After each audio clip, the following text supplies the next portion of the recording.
Welcome to Business Amplified with host Kevin A. Dunlap. This podcast is for small business owners aiming to amplify their enterprises. Explore strategies to play a bigger game by becoming an author, public speaker, podcast host, or expanding your brand in other ways. Elevate your business on Business Amplified. Well, hello, everybody. This is Kevin Dunlap with Business Amplified, and welcome back to another exciting episode that we have in store for you today. So today we have a gentleman. We were doing a little bit of a pre-interview. Come to find out he lives in both Indiana as well as in Phoenix, Arizona. I'm looking forward to having this call. So I want to welcome to the show our newest guest, Barry. Barry, welcome to the show. Well, thank you, Kevin. I love your energy, and I love how you think so entrepreneurially. I just think it's amazing. Well, thank you. Yes, we've actually been having like a 20 to 25 minute pre-interview conversation, and I'm so excited to actually be starting to share some of this stuff. And some of the stuff that I shared with Barry is because at the time of this recording, he was talking about launching a podcast, and I just showed him some ways that he could possibly cut that learning curve down a large amount by just following some simple rules and guidelines. But anyway, so Barry, enough about me. Let's talk about you. Tell us who are you? What is that you do, and why is it that you do what you do? Well, I'm out of the Fort Wayne, Indiana area, but I also live in the Phoenix, Scottsdale area as well. Originally, when I was a young boy, I wanted to be in rock music. I wanted to be, I wouldn't say a rock star, but I definitely wanted to be in a rock band because I wrote songs, I recorded songs. I loved it. I loved it. And as I got older, into my teens and early 20s, I worked very hard at that and ended up having some songs, on American Bandstand, and I had a video on MTV, things like that. It was great. And as I like to say, Kevin, my music sold well under 1 million copies. So we tried really hard. We did not make money. I still get, to this day, I still get royalty checks every 3 months. And sometimes they're as much as $11. Sometimes, it's a couple of bucks. And I'll walk around and show family members my checks and say, this is why I no longer am a full-time musician. What happened then was I really started to fall in love with business, and I wanted to run a business of my own. I started in a jingle company, the irritating little musical ditties. And I graduated into running my own marketing company because one of my clients that I was doing some audio work for, recording things for them, turned to me and asked me to take over all of their marketing. And that was North American Van Lines. I was not a very brilliant entrepreneur at that time, Kevin. So I said, no, that's not what I do. And they said, well, Barry, we really want you to think about it. And I said, I'll give you the names of a bunch of agencies who can go do that, but thank you. This went on and on and on until one day, a year later, the client called me again. He said, Barry, I want to talk to you about outsourcing all of our marketing to you and you taking over our marketing department, your company, not me working for them, but me independently doing that. And I said, but why do you want me to do that? I've given you other names. I mean, why? And he goes, because we trust you. And that really hit me. And at that moment, Kevin, I said, sure, let's do it. And he said, great, we'll start on Monday. I hung up the phone, and I'm talking right here openly to your wide audience of entrepreneurial types. I didn't know what I got into there. I went, oh my gosh, what did I just do? But I jumped into it. It worked out. I'm not going to go into many details, but it led to me being named Entrepreneur of the Year. My company then expanded. And then today we are located in Fort Wayne, in Phoenix, as well as Dallas. We do work nationwide and worldwide for great companies, big and small. The larger companies that many of you would have heard of include Macallan Scotch, Audi, automobile. So it's drinking and driving, but we don't do them both at the same time. But in addition to that, Carrier, heating and air conditioning, things like that. Great, great companies. And we're able to differentiate their products for them. And that's what my passion is. I love to get in and I look at what somebody is already doing in how they make a product or how they serve their customers. And my team gets very technical and tries to figure out what makes it unique. And there's a little secret in here for all our entrepreneurial friends. We not only learn what makes it unique, we name it. And so there might be 3 to 5 unique differentiators we name. And here's where the secret is. We make sure our clients, before they launch it and share it with the world, they celebrate it with their employees first, to thank their employees, to give their employees a meaning for what they do, a significance. Now, again, to your audience, why would that be important? Of course, it sounds good. Okay, but that gives your employees a purpose. It also means they're more likely to do a better job because after all, this is important. And they're more likely to be retained. They're more likely to ask some of their friends to come on in and apply for a job there. So it works out for everybody. That's why my book is called The Power of Differentiation.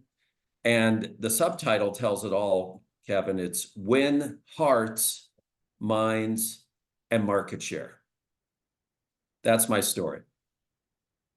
Yeah, and it's funny that you say that because there's other industries that celebrate things before it's ever even launched. You may or may not know this, but I've done some stuff in the film industry. And then there's this thing that all films, TV shows, whatever you talk about, it does. It's called a wrap party. So they just finish the last day of shooting, and then they go have a wrap party with all the people that were part of that film. Now, this is just means that pre-production and production has now ended. Post-production hasn't even started yet. So they haven't started editing yet. They haven't started marketing the movie yet. I mean, nobody even knows that the movie even exists with the exception of the people who worked on it. And the fact, they're saying, hey, let's have a good time to showcase all the work that we've done is a great way that the film industry, celebrates its employees. The funny thing is, you're not trying to bring it mainstream. That's right. So yeah, it's like it's a wrap party for this new product. We're done, and let's go party and let's go and celebrate our wins here. You're exactly right. I never thought of it like that. That's a brilliant insight about the wrap party. You're right. That's exactly what that is. It's, hey, we've worked hard. We've done so much. Oh my gosh. Let's let our hair down. Let's enjoy each other. Let's celebrate that we achieved this. We got this done. About 30 years ago, I stumbled into this concept that I'm talking about. We call it brand re-engineering. So we don't create a brand, we discover a brand. And some of your audience may say, yeah, but this applies to big companies. It applies to companies of every size. So my company is a small business. We've had anywhere from 30 to 60 employees, and there have been times where we had 15 employees. But what's interesting is we call it brand re-engineering because we discover what makes a brand unique, not try to create it. Some of your audience has been in business for 10 years, 30 years. We work with a company that's been in business 212 years. They must be doing something right. There's got to be something unique they're doing. And that's what we really found. And once we found that, wait a minute, the companies out there are doing something unique, not necessarily superior, but it's different. There's a purpose. Let's discover it. Let's shine a light on it. And I'll share this one insight because you kind of inspired it with the wrap party. 20, 30 years ago, when I was sharing this concept to CEOs at companies, and I would say, and don't forget, what we need to do is we need to celebrate this with your employees. They would go, this is 20, 30 years ago, everybody, but they would go, I don't care. They're already making their $5 an hour. Forget them. I'm paying them. I don't need them to celebrate. I don't need to have a work stoppage to do that. Well, everybody, that has all changed. Today, with how difficult it is to retain employees and to inspire them, when I say the exact same words to customers, whether they're large or small companies, and I go, We'll find what makes your product or brand unique, and we will help you name it and promote it. But first, you celebrate it with your employees. They literally have a tear in their eyes and they go, we really need that. That's so important here. We need people to know that what they're doing is valued. So it's an inspiring time for me to be able to share that with these other companies. And I'm glad you bring that to the attention, because I mean I've been essentially self-employed since 2004. 100%. I was a part-time employee as a college math teacher and a bartender back in the early 2000s. But before that, I did work on some different projects as a computer programmer or what have you. Sure. And the thing is, there was no celebration of something like that after our project got done. He was like, "This is what you're getting paid for. Why are we going to do this?" So you should just be happy with your paycheck. But Right. the thing is, having the appreciation is huge for morale. It is. It's very huge. And the other thing I found is that the other thing I'll hear from some of my clients is they'll go, oh, well, we already told our employees what we're doing and we told them why this is important. And I say, okay, great. When was that? Oh, a couple of years ago, we had a big all company meeting. And I always say to them, look, you need to have your company meeting or your rally every chance you can. And it can be one-on-one. It could be coming up to Kevin and say, hey, Kevin, I want to let you know what you did yesterday is great. Remember, this is what we provide to customers. This is why what you did makes a big difference in our customers' lives. Thank you. That's so huge. It's really great that you did that. Every day is a chance to spread that meaningful message and impactful lesson to our employees as to why we're here and the role they play. Right. And I really am happy to hear that you are starting to do something like that, trying to inspire the people, because I think that if the people, or if the employees do feel appreciated, because a lot of people don't. I would say probably a good 75-80% of the people out there who are working a job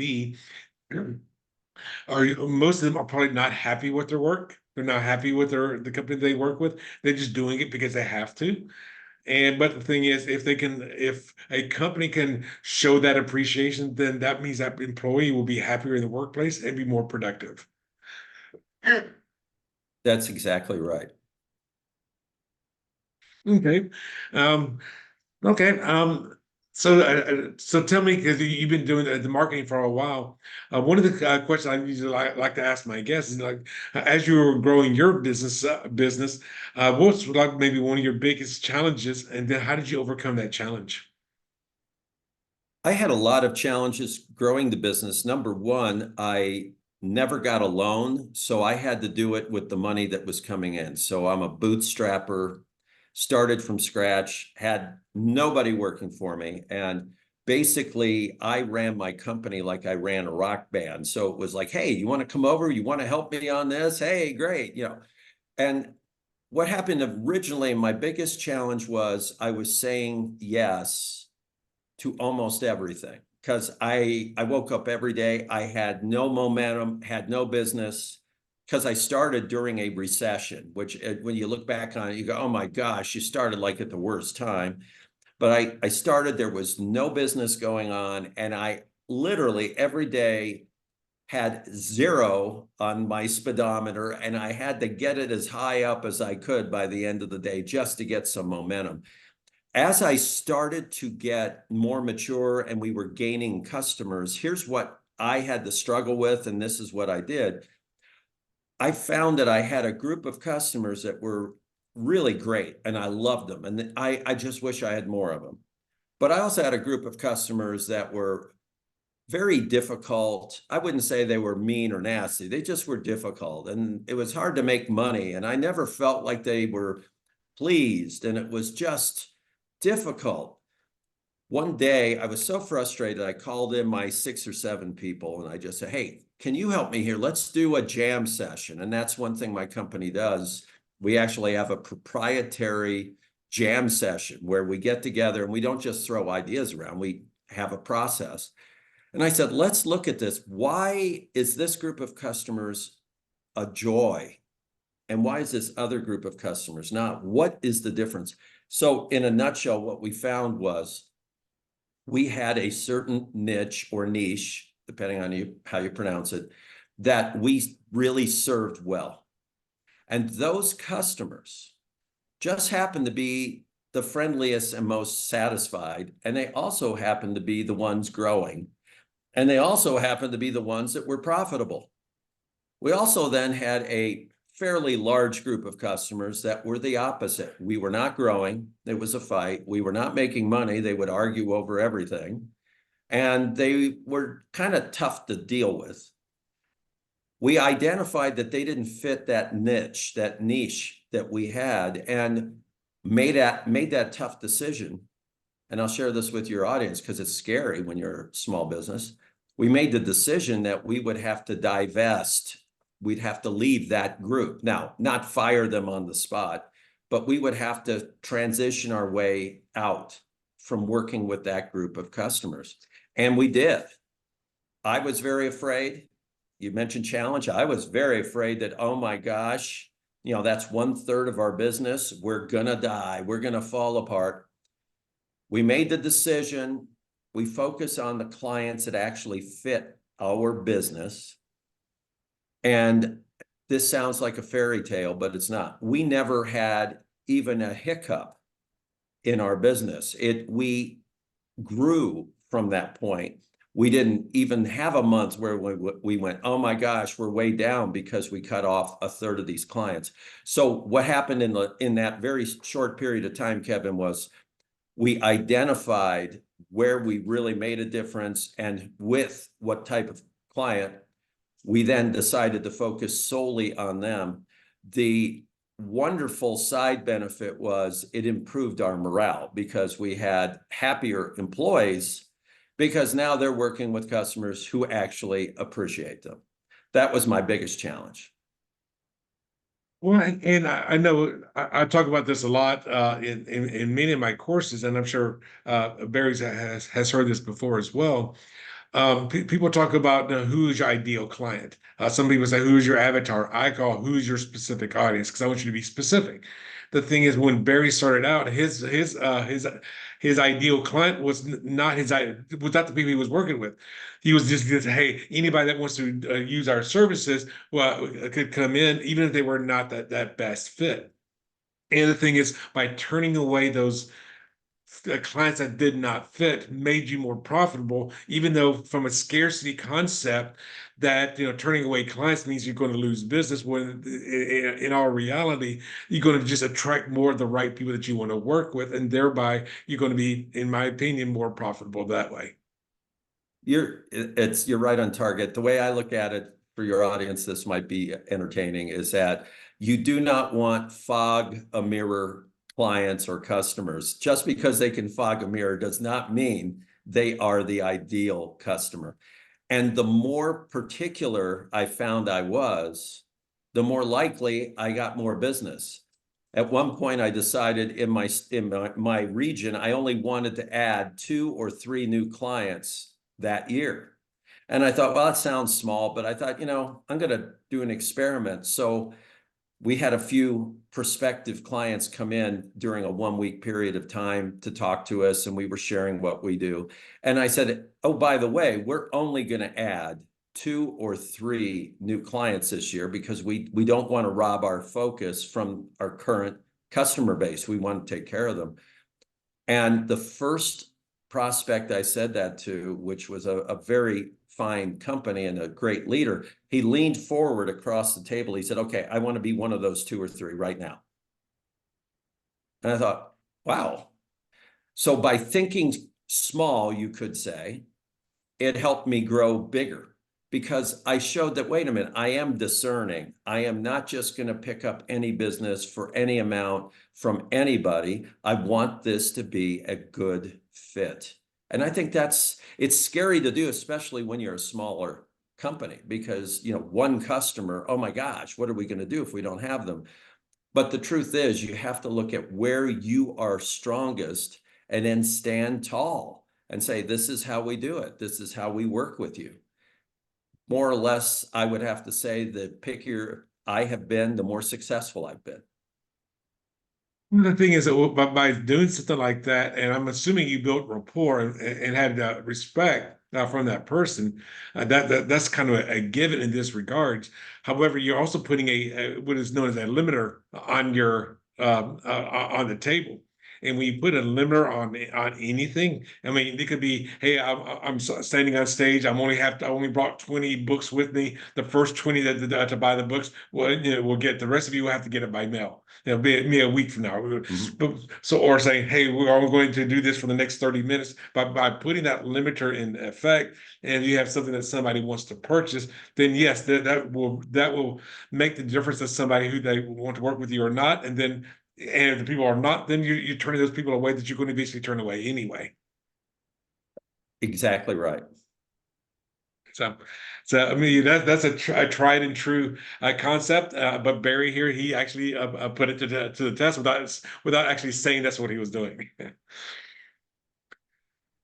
And the second thing is like he also said, when you are saying, hey, I only want to take on 2 or 3 more clients. I mean, he's also telling the truth there because he didn't want to spread himself so thin that he's going to that his effectiveness would start to become eroded. And my biggest regrets when I was growing my business originally, because I've been in business for 40 years, is I'd say my biggest regret is that I spread myself too thin from time to time. And not so much that, gee, that burned me out, or gee, I felt tired, because the way my personality is, I don't give myself much room for that. It's like, come on, you can figure that out. But it was because the quality of what I was providing was not as high, because I wasn't really attending to it like I should. So I've looked at things where, even to a level of irritation with my team, and I've got a great team. I've never had a better group of people in my life working with me. I don't even look at it as working for me. But even to the point of irritation, one of the differentiators with my company is we are very hands-on with our clients. And if a client says, hey, will you help me? We really need this. We really need help here. Nobody goes, well, I'll see where you fit in the schedule and I'll get back with you next week. Our answer is, hey, look, we'll help you. What do you need? I'll see what we can do. We'll get back with you within, minutes or an hour, whenever. And we're going to come up with some ideas. We're going to help you. And that's because nobody, or none of our clients, at least, Kevin, none of our clients want some company to be arrogant or uppity or distant when they reach out, because to our clients, whatever they're dealing with is personal to them. Well, it better be personal to us. So that's a big challenge we focus on every day. My company's differentiator is we are not the heroes. We work for the heroes, or we want our clients to look like the heroes, and we want their brands or companies to look like the heroes. So we're behind the heroes. We're the people behind the great people. And what that means is, if it's 7:30 at night, we'll answer the phone. If it means it's 7:30 at night and there's a text or an email, we don't go, well, we don't start to work till 8 o'clock tomorrow morning, Eastern Standard Time. We go, what do you need? That's one of our differentiators. Now, none of our people are obligated to work crazy hours, and none of them have to work on the weekends. It's not a bad thing, but it's part of what you sign up for with my company. Is it's personal with us. We want to take care of you. We're not saying we'll be perfect, but man, we want to be there for you, and we're going to do our best to make sure you're taken care of. And I'm glad to hear that you are that person that goes the extra mile, because a lot of people in any industry they don't do that. For an example, I know for myself, when I was running my real estate business back in 2004 to 2020 in Las Vegas, I adopted a philosophy, and then I was in, like I said, I was in real estate. I adopted a philosophy that when I talked to other realtors at that time, they did not adopt.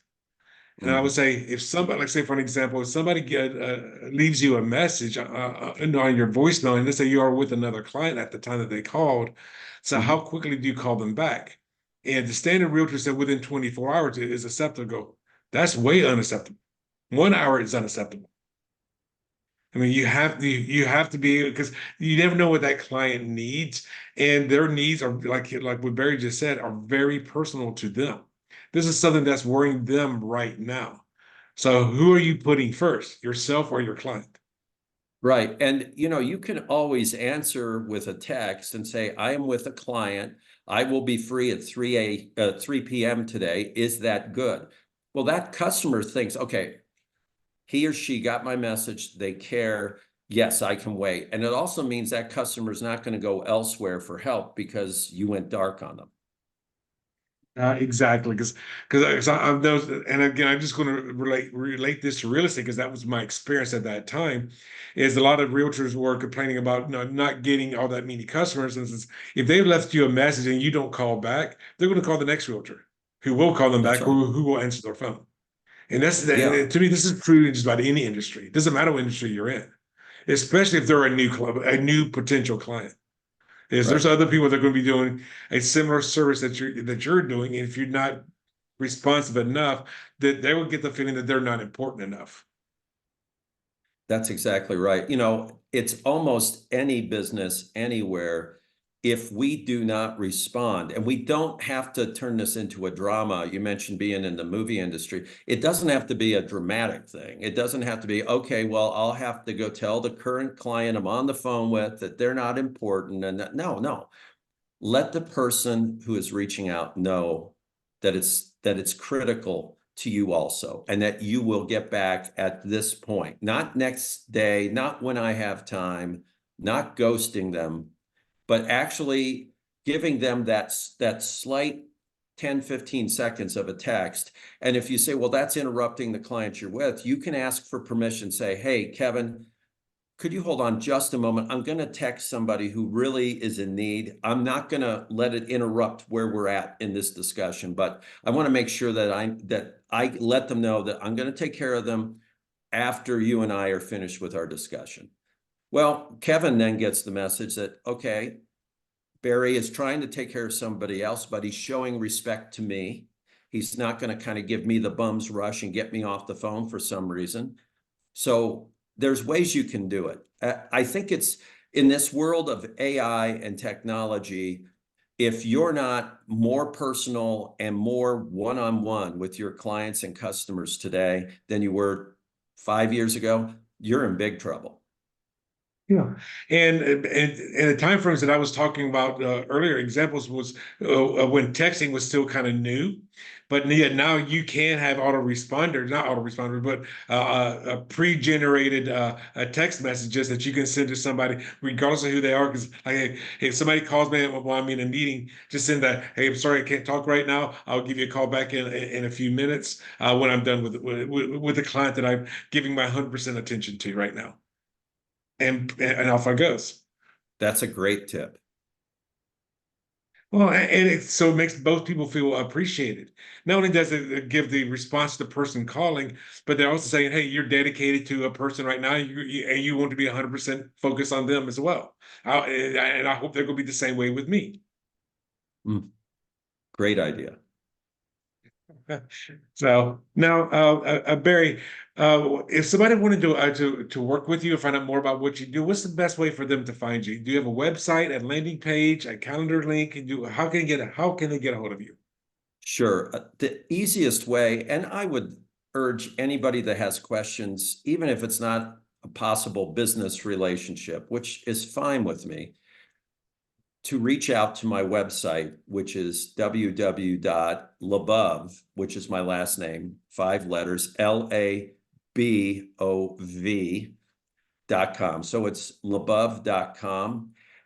Take a look at some of the clients we have, look at some of the beautiful photography and some of the interesting videos that are on there. And then you can find me in there. We talk about our team.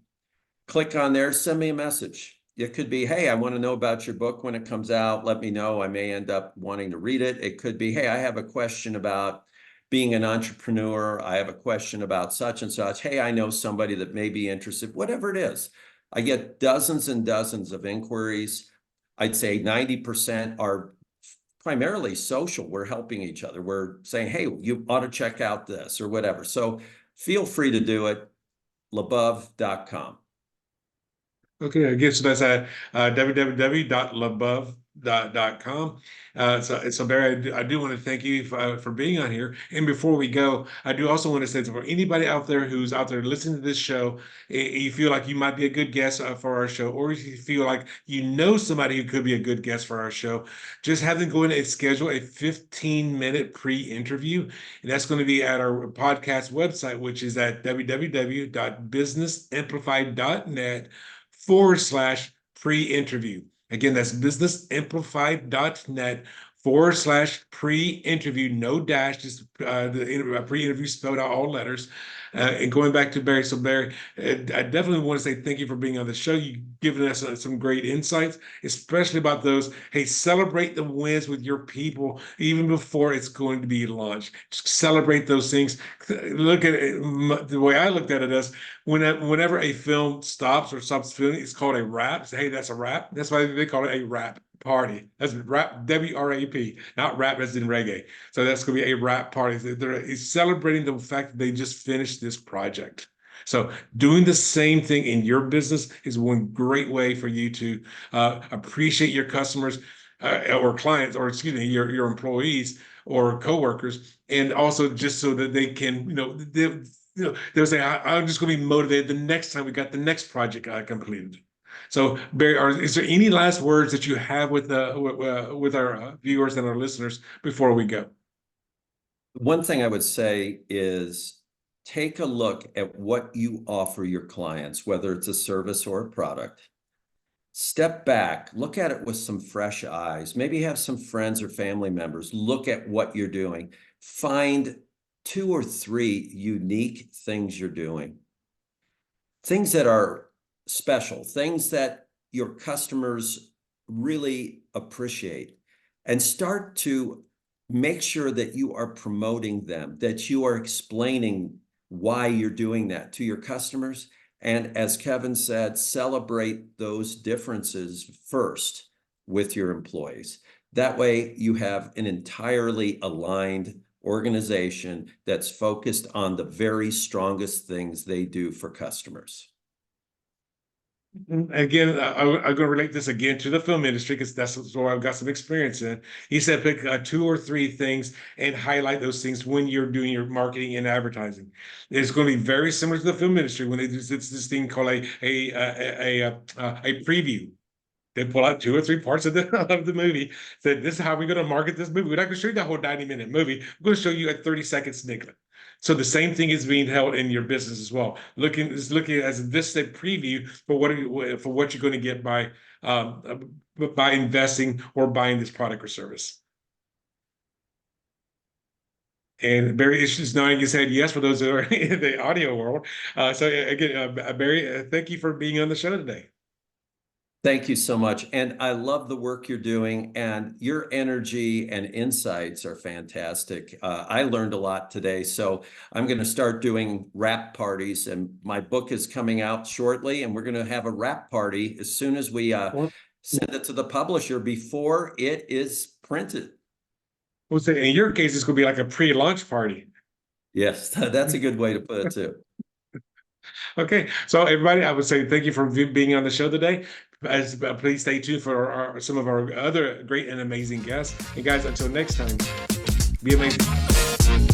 Thanks for tuning in to another empowering episode of Business Amplified with Kevin A. Dunlap. If you found value in today's insights, don't forget to subscribe, rate, and share the podcast. Keep amplifying your business. And remember, your success journey is our inspiration. Until next time on Business Amplified, go out there and make your business thrive.